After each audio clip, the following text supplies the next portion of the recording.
Dag 72, 'n daaglikse oordeenking saam met my, Rinus van Sandwyk van Sion in Parys.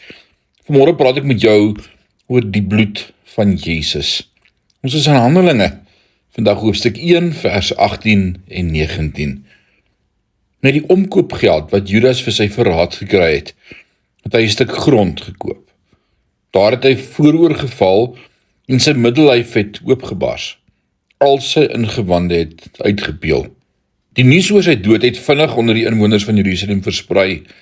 Hy het daardie plek toe Al-Kaldama genoem, 'n Arameese woord wat bloedgrond beteken.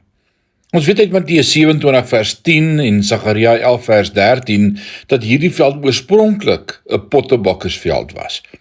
Die veld buite die huis van elke pottebakker waarin hy enige van sy beskadigde skepings sou gooi wat, omdat hulle verhard het, nie hervorm kon word nie.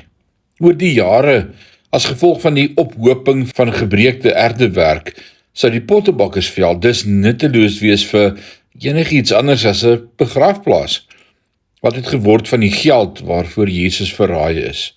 Dit is gebruik om 'n pottebakkersveld te koop, 'n nuttelose veld vol gebreekte potte en dooie liggame. Die prentjie is vir my kragtig.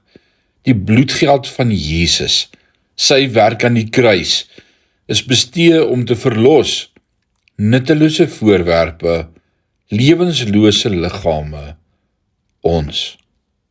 Waarom? Die volgende keer as jy soos 'n gebarste pot voel, wanneer jy nutteloos voel, wanneer jy voel daar is geen hoop vir jou nie, onthou Al-Kaldama, die veld van bloed, van self die plek waar die verraaier gesterf het, is gekoop met die bloed van Jesus Christus. Is dit nie wonderlik nie? Ons is in hierdie dag opnuut dankbaar vir dit wat Jesus vir ons in die kruis gedoen het. Die Here seën jou. Amen.